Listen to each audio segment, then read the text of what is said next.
Hemos aprendido que un sistema mecánico responde a la perturbación de una fuerza de acuerdo a sus características intrínsecas de diseño, como la masa, la rigidez y la amortiguación. También hemos visto cómo la respuesta vibratoria ante la excitación externa se corresponde con un movimiento oscilante periódico que podemos representar con este sistema clásico de masa-resorte.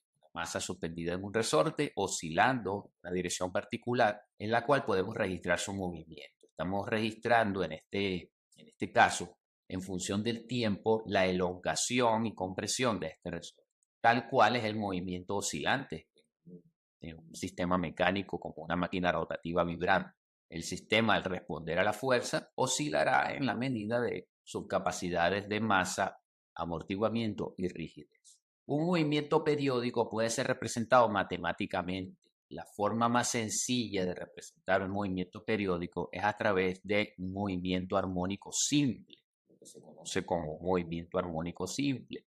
Y esto es expresarlo con la ecuación siguiente, en la que la posición instantánea representada por la letra X es igual al desplazamiento máximo expresado con la letra X sub 0, el factor X sub 0, multiplicado por el seno de la frecuencia por el tiempo. Esta es la forma más sencilla de representar un movimiento periódico a través de la ecuación del movimiento armónico simple. Esta simple ecuación nos ayuda a identificar la posición o a calcular la posición X en cualquier instante de tiempo, es decir, el desplazamiento de esa masa oscilante, el desplazamiento de la vibración. Podemos saber cuánto se desplaza el punto vibrante a través de esta ecuación matemática.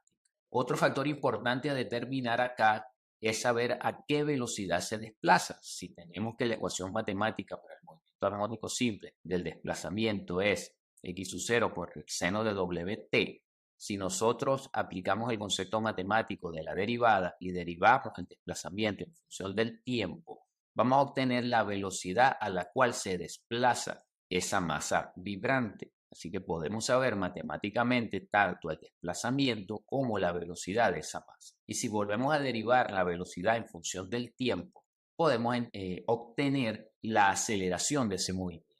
El movimiento oscilatorio no es un movimiento rectilíneo uniforme, es un movimiento oscilante acelerado en el que hay cambios de velocidad, por lo tanto hay aceleraciones. Así que aquí lo que podemos ver en resumen es cómo representar un movimiento oscilante o un movimiento vibratorio periódico en su forma más sencilla, que es el movimiento armónico simple, representarlo matemáticamente y cómo de allí, de ese movimiento, pueden desprenderse algunas características importantes del movimiento o cuantificaciones importantes que nos ayudan a identificar la cualidad de ese movimiento, como es su desplazamiento, su velocidad y su aceleración.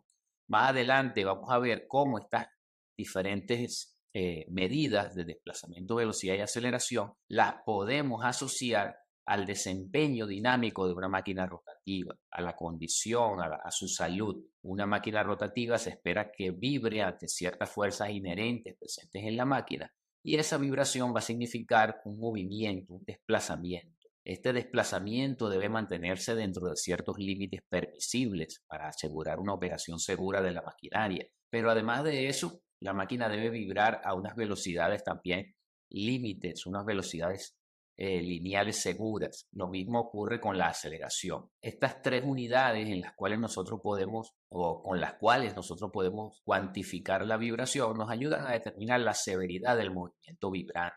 Y a partir de ahora vamos a estar hablando sobre el desplazamiento, la velocidad y la aceleración como medidas de amplitud de la vibración que nos permiten determinar la severidad de la vibración y asociar esto a la salud de los equipos.